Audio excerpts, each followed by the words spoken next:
Hello, everybody, and welcome to another edition of the Best of Pedalshift.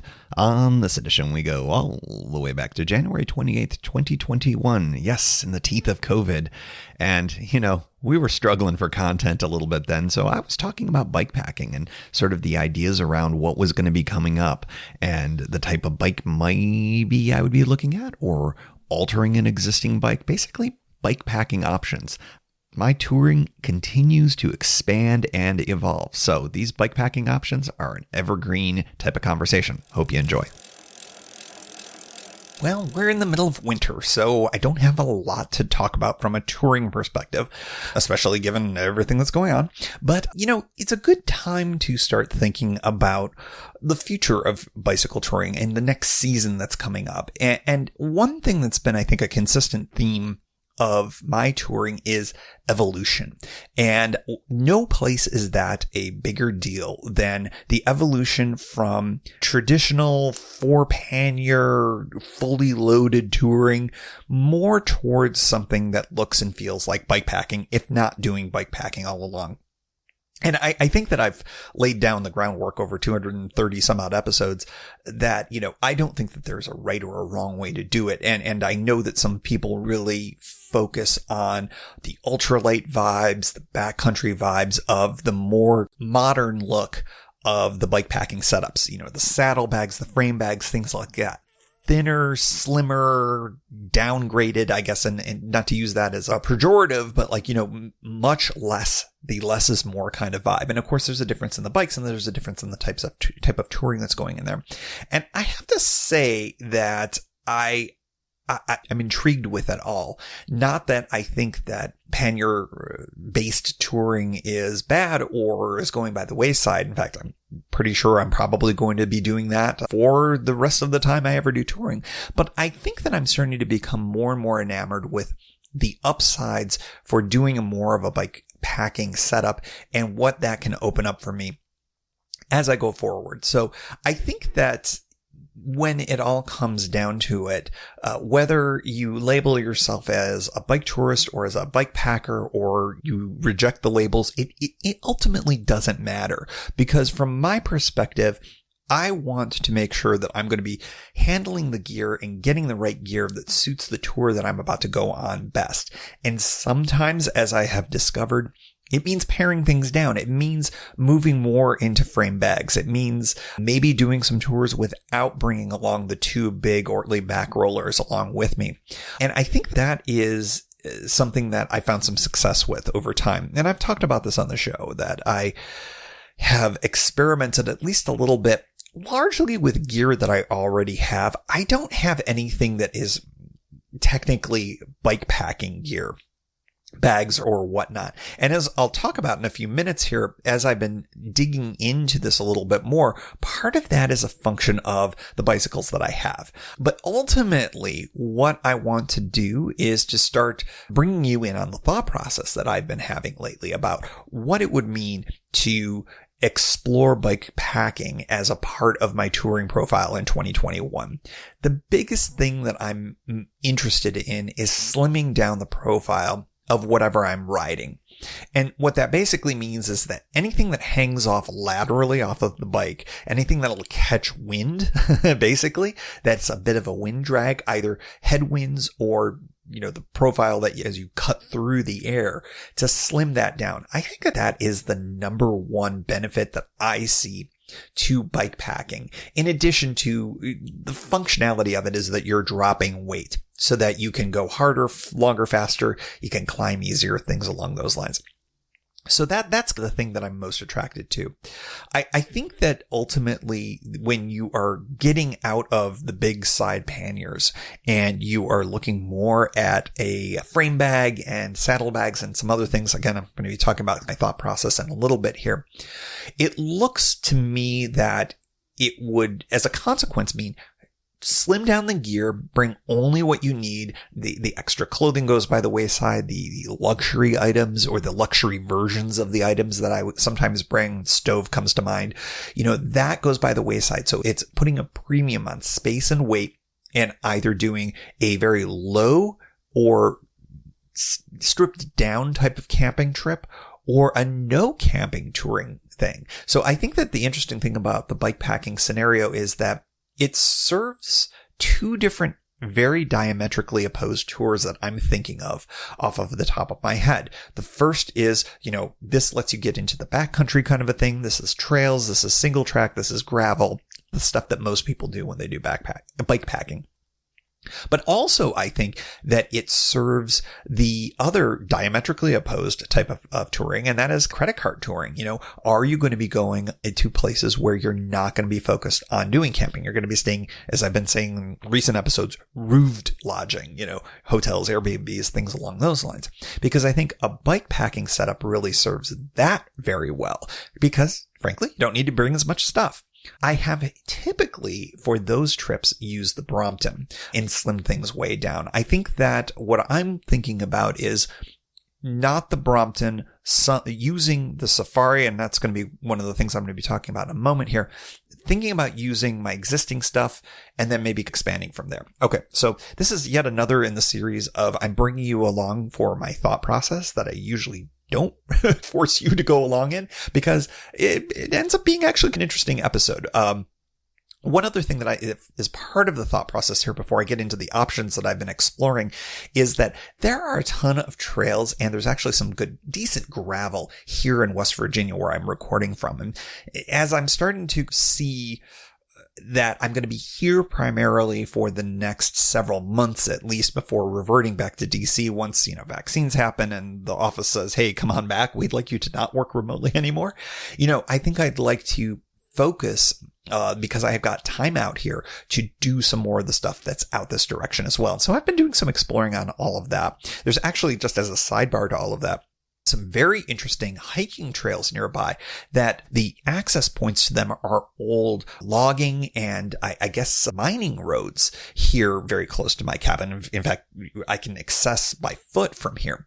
So I'm intrigued about the possibility that if I do walk this path of bikepacking and a particular option that I'm going to be talking about in a moment, will I be able to utilize those resources that have been here all along? And I didn't even realize it until I started looking at some kind of winter cross training of doing some kind of some backpacking here in West Virginia. So more to come on that because I'm excited about that. And I just discovered that mostly over the last couple of days. So that's going to be developing too.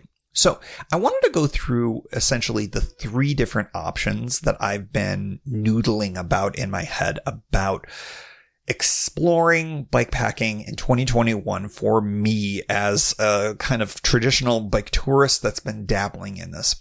So the first thing probably is just a continuation of what I've been doing. And that is option one, modifying what I already have from a bike perspective and seeing what is in the realm of possible from a bikepacking perspective. And modifying what I have is not changing anything on the bike. And that's the key issue here. Of course, I could change the bike and do things to make that more of a bikepacking type of a bike, but I wanted to see what was in the realm of possible.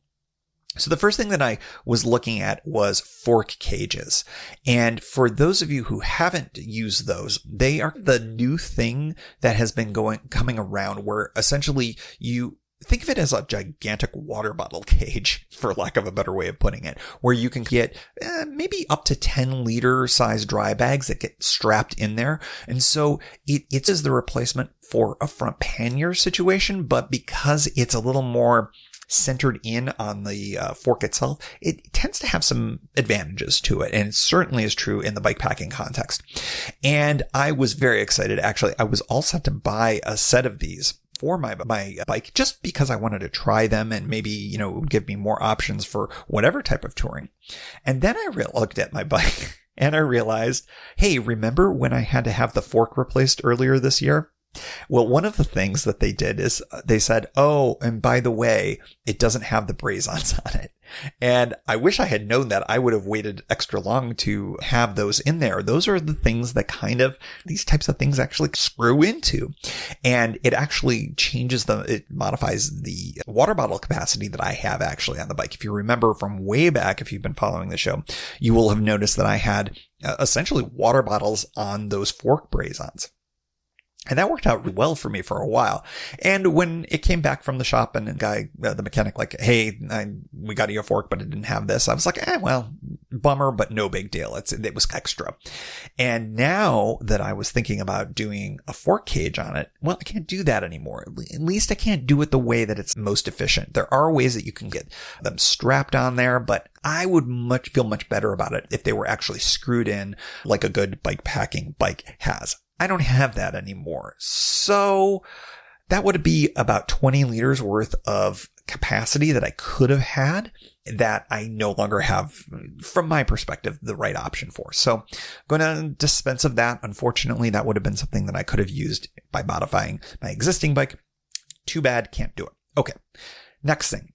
What you typically see on a bike packing setup is a handlebar roll, and they tend to work really well to carry quite a bit of stuff. It can be a tent, it can be a sleeping kit, it can be all sorts of things.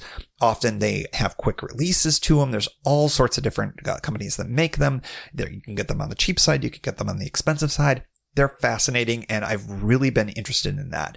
Back in the day, I used to have a handlebar bag that I used to use a lot, and I've dispensed of that. So I thought, you know what? Maybe I've got the opportunity to do a handlebar roll. Well, as it turns out, unfortunately, my current design, the brake cables are just very much in the way.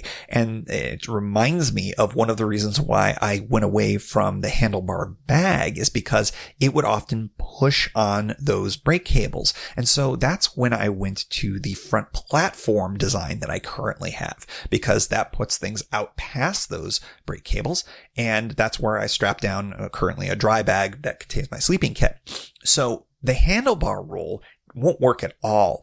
And it also is difficult to do something like that on the style of handlebars that I have. If you've seen my Novara Safari, it is the kind of mustache style handlebar. And the way that I've got it angled, it would be a little bit difficult. It would interfere not with just the brake cables, but with the braking itself.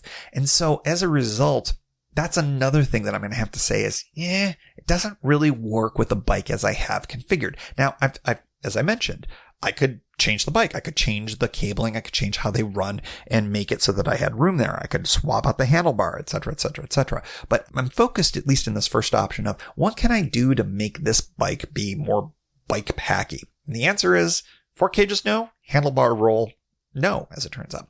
Two other things that I looked at. When you may be noticing that once you project the stuff on the front, it really makes the whole thing fall apart when all is said and done. But let me tell you something that I've done in the past that actually, is obviously doable because I've done it in the past, is putting instead of having rear panniers, having a dry bag on the rear rack, or considering doing a saddle bag. So the dry bag on the rear rack is how I got all started with all of this. Before I even had panniers, I would essentially just put a dry bag on the back of the rack, and that was it. And that's how I started. That's good and efficient. And if you've seen pictures of any of my recent tours, I have a long orange, because of course, dry bag that I typically keep either my tent or some other things in, depends on the nature of what I'm carrying. Typically in recent tours, it's been my tent.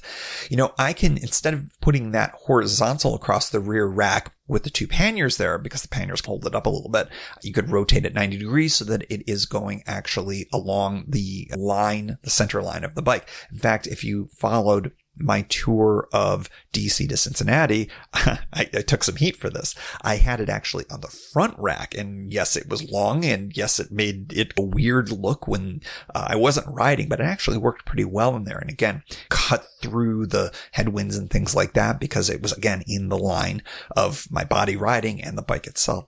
So that would be a possibility going forward. And I've certainly used it and actually adopted that for the most part, but that's not atypical for pannier touring anyways, to have an additional rack bag on top of there. It's the same idea. I looked into saddlebags, but if you start with the prospect of saying, okay, I'm going to not bring the panniers, I'm going to throw things into dry bags that'll be in line on the two platforms, a saddlebag ends up being sort of belt and suspenders at that point. It looks like that having a true dry bag would interfere a little bit with the saddlebag. And frankly, of all of the possibilities that are out there for bike packing, the bag style that resonates with me the least is the saddlebag. I think that when you have a rear rack, it doesn't make a lot of sense to have a saddlebag. I don't know if there's folks listening who do both. I suppose it's possible, but it just strikes me that if you're going to put something on the back of the bike, it's probably going to end up going on the rear rack no matter what. So I'm setting that aside for the moment in this option, this modify what I have right now. And ultimately, when you take a look at the modify the Safari, you end up with, as I said, the front, nothing really works all that well compared to what I already have. And then on the back, it's okay, well, I guess I just do a couple of dry bags on the front platform, the rear platform, and I've done that already. So I think that to transition from that to something a little bit more aggressively bikepacky on this current bike, the physics don't work really well. How things are laid out doesn't really work really well with what I've got. I would have to change the bike itself. So that's certainly an option. I could look into doing that, but having just thrown a bunch of money into the bike, not that interested in that. So modifying with what I have essentially just says, okay, reduce the amount of gear that you've got, get into dry bags, keep it in the center line, so I don't have things on the side. I've been doing that. I've experimented with that. It works pretty well, but it's not a real satisfactory bike packing setup by any stretch of the imagination, but still doable. Okay. Option 2. What can I do? And this is frankly the realization of option 1, trying to add different bags. This is option 2, what I've just described. Reducing the gear that I've got, get it into 2 to 3 dry bags and have that be in the center line. And that's basically what I stumbled into is the second option. And as I mentioned, I've done it before. It's particularly easy for the no camping trips that I've been thinking about, but it's also very good for overnights or for the type of camping where I don't have to worry about bringing more clothing or alternative things like rain gear or stuff like that. If I know that it's going to be dry out, I've gone with not bringing rain gear with me. And so this option is something that I think works really well, but is it bike packing? Again, we get into labels and yes, I suppose it is more. It's that modified bike packing setup that I've been talking about. It's worked well for me. What can I do to improve that is really where I'm at on the second option here. And that is thinking about the two different things, either going into a much more minimalist camping setup or using it for a no camping trip. So the more minimalist setup would be, all right, what is the bulkiest thing that I bring? It tends to be the tent. So what could I do? I've started to look into rediscovering hammock camp. And I think that at the end of last year, and as part of the discovery this season, is I love bringing the hammock with me. I don't like sleeping in it very much. I tend not to be able to sleep in it very well. I know that there are tons of people who sleep way better in hammocks than they do in tents. I am not one of those people. In fact, I have said on many occasions, I tried out doing the Hennessy hammock and ended up not using it enough and ended up selling it. So I think that hammock camping, great for some people, not for me. Have given it a try, may consider trying it again. The other thing that I've been looking at is looking at reducing the size of my current tent. I will have to replace this tent probably this coming season. The Rainfly is, as I mentioned, shot pretty much. The zippers it's over. It's been a good run. It's been, I did 7 full seasons in it and it is over. It is time to get a new one. And I've looked at effectively just replacing it. I really enjoyed it. It's a 2-person tent. It's for those of you who are new to the show, it's an Alps Zephyr 2. They still sell them. They are incredibly well priced. They've now made them in a less orangey color, which bothers me, but also because I do more stealth camping, might be a good idea to get away from the orange color. So I've looked at that. And then I've thought, you know what? What if I don't need all of that space all the time? I like it. It's a luxury. What if I ended up getting the 1-person version of that? Well, it turns out it's not as small as you would think. It doesn't shave off a ton of extra weight. So all I get is less tent size. Also looking at bivvies, but for me, I am a bit of a claustrophobe and don't really like having the tent to be essentially right above my head. So, maybe looking at no tent options certainly is an option out there. Just basically bringing a tarp and functioning, utilizing what's around you to make that work. Or, there's lots of people who don't do tents at all and they just cowboy camp and figure out ways to make that all work. These are all things that I'm throwing into the kitty here in this second option, which is essentially radically trying to reduce the amount of gear that I have. I think that works, like I said, for the no camping trips super easily. It works for short camping trips, but not for the long tours that I'm looking forward to possibly doing sometime this year. So option 2, while I think that there's ways to make it work, it's not great. So where does that bring me? Well, option 3, and that is N+1 for those of you who follow bikey stuff. And that is, do I get a new bike? And I have to say, this is probably where I'm heading in this headspace of exploring bike packing for this year. The Surly ECR looks amazing. I happen to have a friend, you know him by name at least and by voice, Mysterious James, has the Surly ECR and has had great times with it. And he pimped it out. He did the internal hub. He did all sorts of, built this thing up to be a beast. And I think that's something that looks really great. It solves all of the issues that I have with the existing bike. It basically says that I can get this bike and purchase the bike packing bags, the frame bags, the saddle bag, perhaps even the fork cages, all of the things that make this into a classic bike packing bike. Now, one thing that I've certainly discovered, as you have probably, is that COVID continues to limit availability of bikes across the board. And in my preliminary research on this, a couple of things have come out. Number one, Surly has slimmed down its bike packing line. You may have heard this. I know they mentioned this on a recent edition of Sprocket. They've discontinued the non-disc long haul trucker, which not technically a bike packing bike. I want to mention it because I know that impacts so many of you out there. They do still have the disc trucker, but that's a big deal in the bike touring world. That is the kind of classic touring bike. But the Surly Ogre was one that I was really looking at for a long period of time. And it turns out they're not making them anymore. So given the run on bikes in the COVID era, I think that they're mostly gone. I think that they only have them in the extreme sizes, the smalls or extra smalls or the extra larges, and it just doesn't fit my very average medium kind of frame needs. So the Ogre's not happening, and they're keeping the ECR, and I think that's the one that if I was going to get one, that's the one I'm focused on.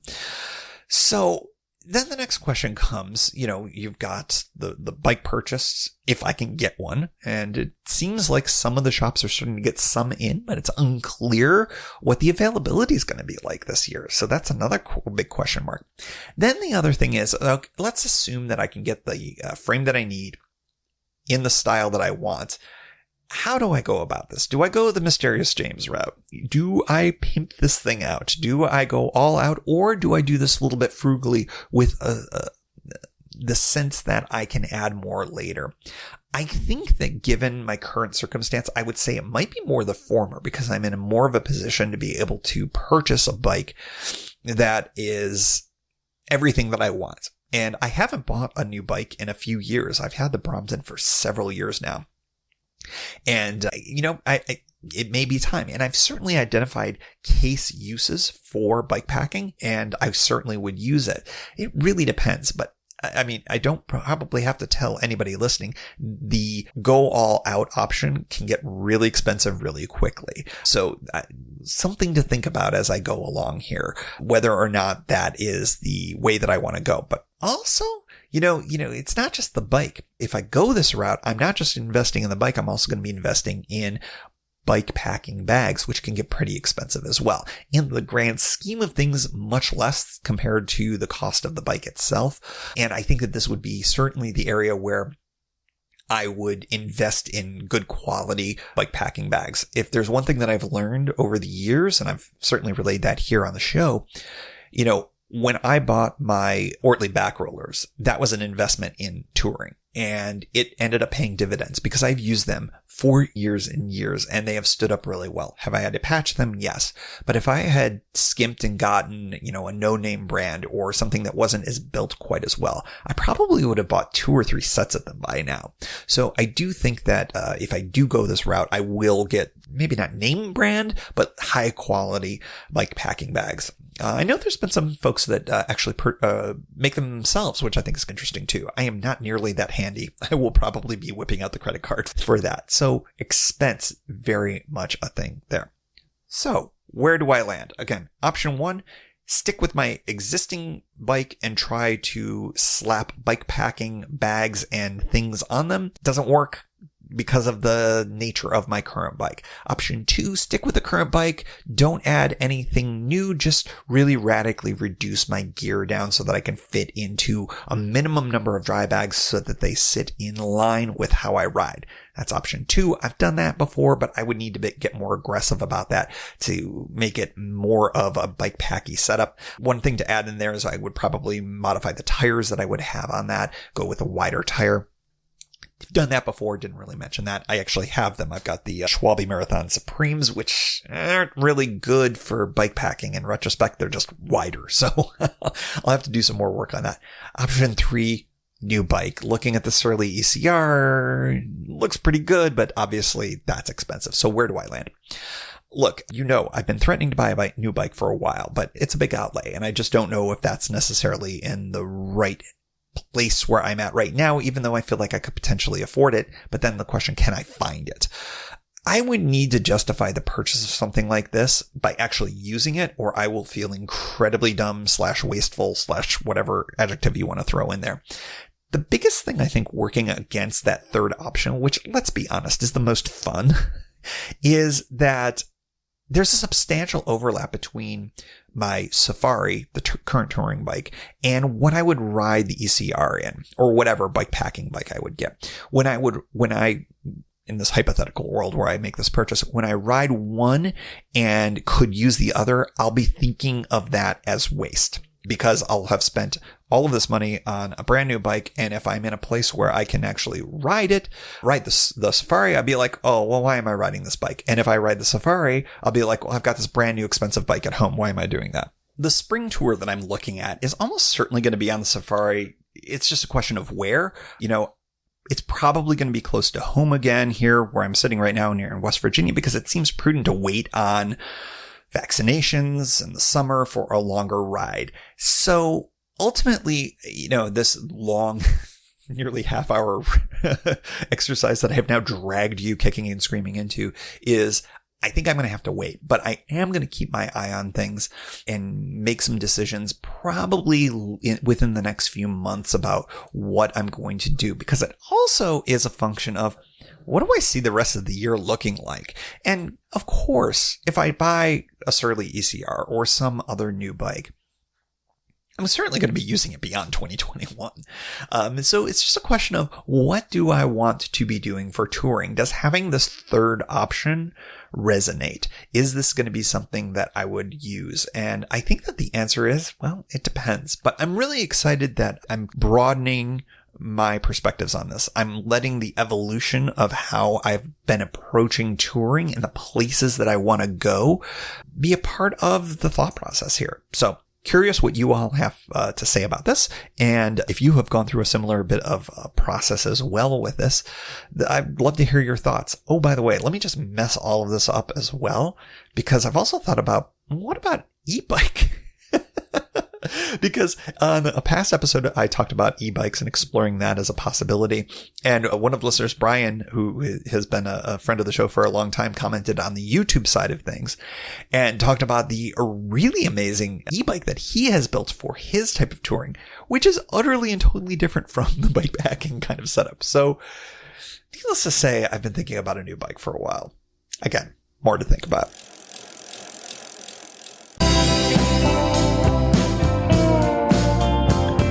Thank you for joining. You can find Pedalshift at pedalshift.net for more great bicycle touring content. You can hear the Pedalshift project through Apple Podcasts or your favorite podcast app. Opening music courtesy of Jason Kent off his self-titled album. The track is called America. Check out his band Sunfield's latest release, Mono, wherever cool music is available.